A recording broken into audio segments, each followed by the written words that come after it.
A ber, bideo honetan ikusiko ditugu funtzio kuadratikoak. Gogoratu funtzio kuadratiko baten adierazpen grafikoa parabola bat da. Bueno, funtzio kuadratiko bat da adierazpen analitiko, bere adierazpen analitikoa bigarren mailako polinomio bat danean, deitzen da funtzio kuadratikoa. Bere definizio eremua, gogoratu definizio eremua dela edozein funtzio baten aurrian gaudenean, kontrolatu behar dugun lehenengo gauza. Jakin behar dugu, noiz aldan kalkulatu egiten dira zen eraiketak, funtzioaren balioa kalkulatzeko. Kasu honetan, polinomio bat beti alda kalkulatu. X edo zein izan da. Orduan, bere definizio eremua erre izango da. Bueno, adibide batekin, egingo duguna izango da, erakutsi zeintzu dira zen jarraitu beharreko pausuak bere grafiko egiteko. Bueno, bi adibide egingo ditugu. Vale? Imagina. X karratu, ken bi X gehi 3. Funtzio hau. Vale. Parabola bat denez, dakigunez parabola badala, parabola kaldire izan. Edo gorun zabaltzen direnak, edo berun zabaltzen direnak. Zeren arabera? Bueno, gorun zabaltzen direnak, A positibo dauke, A X karratuaren koefizientea positibo daukenak, eta besteak dira X karratu positibo edo negatibo ditunak. Gure kasuan, da, X karratuaren koefiziente bat denez positibo, gorun zabaltzen da. Parabola guztietan dago puntu bat, hor, bere adar biak elkartzen diren lekuan, hau da, justu puntu hau, kasu honetan minimo bat edo maksimo bat izango dana, eta deitzen da erpina. Erpinaren kalkuluan, erpina kalkulatzeko formula bat jarritu behar dugu. Eta hori beti izango da kalkulatu beharreko lehenengo puntua. Erpina,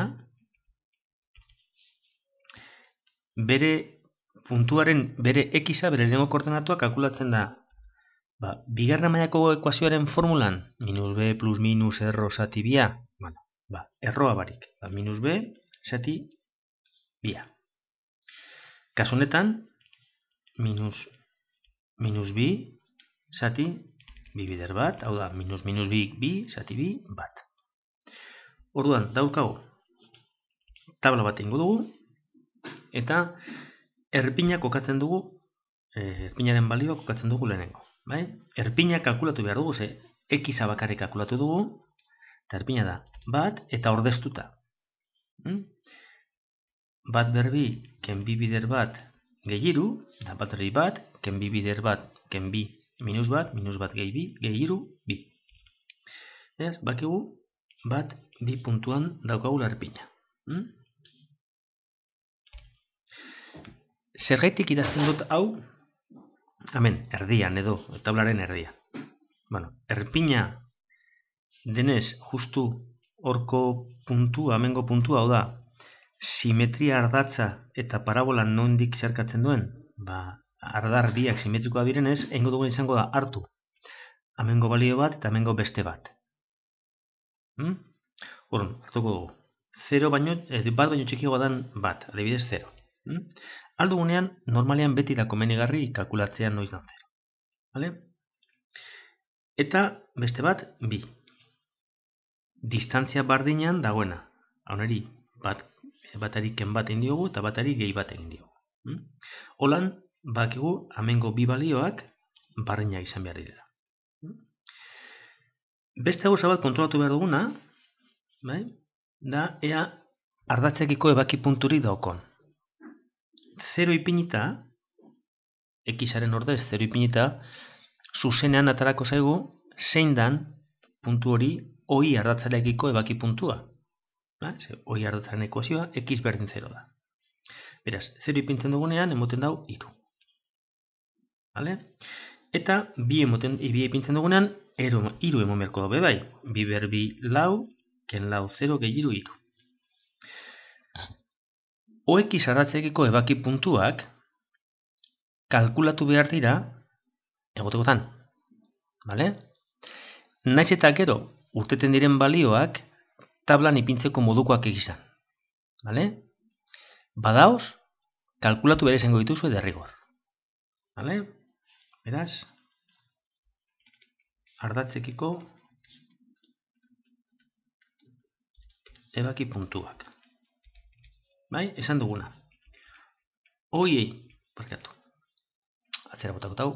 Oi ardatzarekikoa, bai?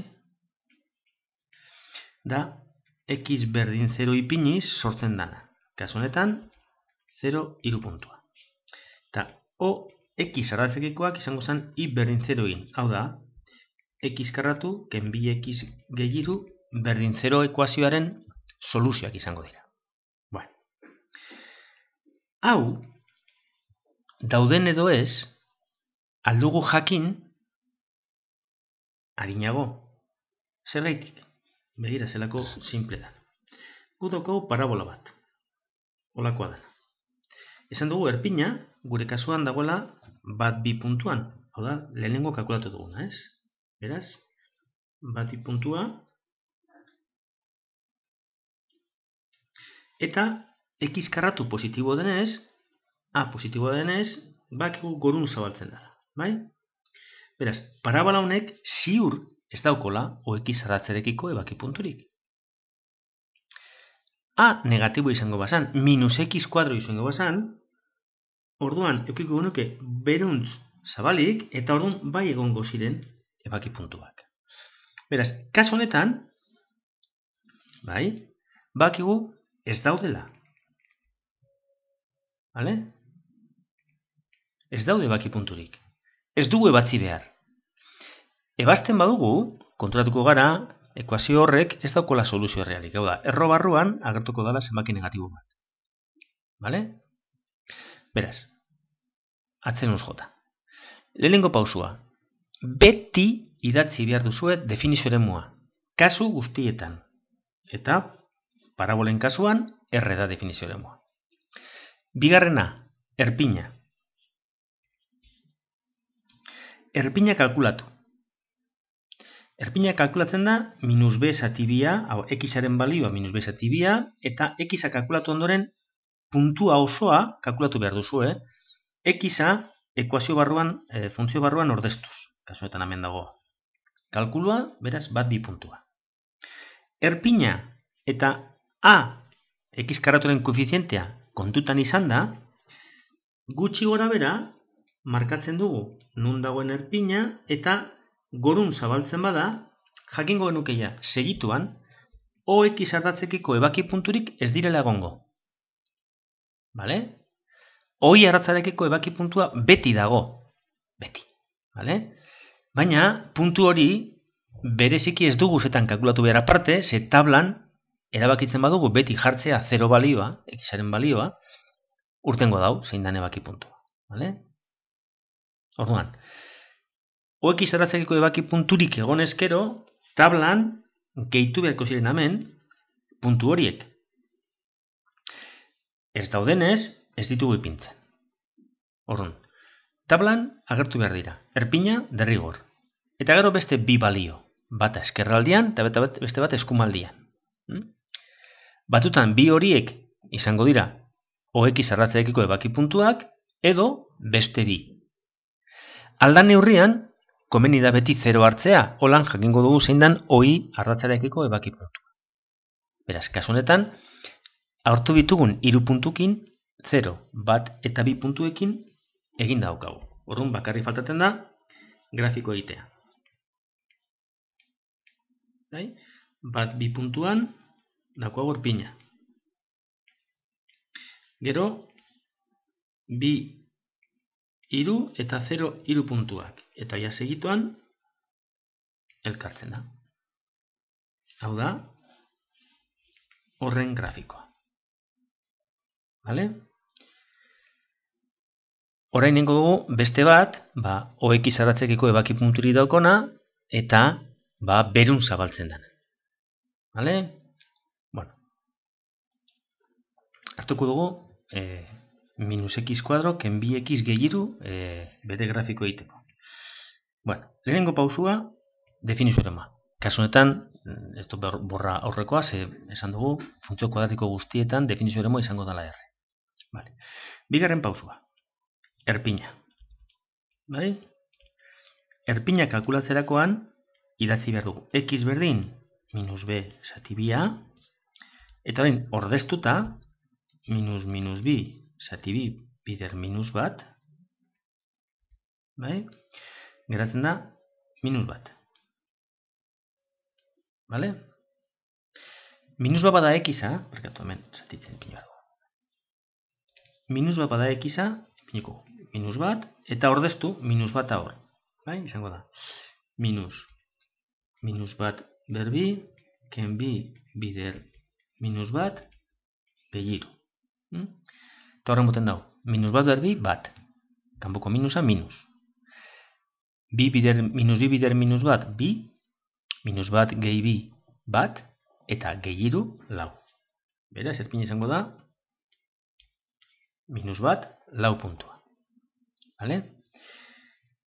X karraturen koefizientea negatibo denez, bakigu funtzioa olakoa dela. Bai? Negatibo dalako. X karratu negatibo dalako. Orduan, ebaki puntua erpina kokatzen badugu, minus bat, lau, bat, hiru, lau. Amen. Eta berun zabaltzen denez, bai?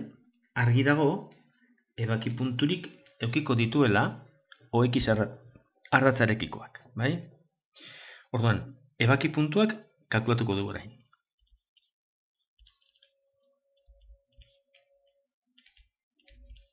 Vale? Hoi ardatzarekiko ebaki puntua lortzen dugu X berdin 0 eginez. Kasu honetan, 0 danean, ordezten badugu, 0 hiru da. OX ardatzarekiko ebaki puntuak kalkulatu dugu minus X kuadro ken 2X gehiru berdin 0 eginez. Eta ebazten dugu ekuazioa.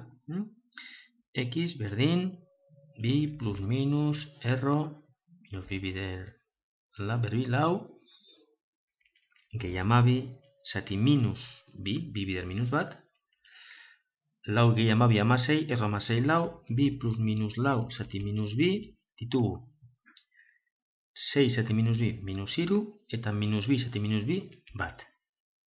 Vale? Orduan, puntuak izango dira minus iru 0 eta bat 0. Ebaki puntuak. Orduan, tablan, bai, ipina behar ditugun puntuak dira. Bat, erpina. Vale? Kasuetan da, bat, minus bat parkatu, zentzan dut, lau.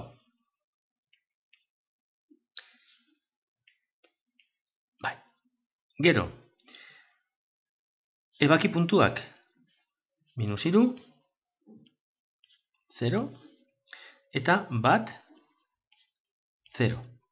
Eta 0 iru. Bai? Ados?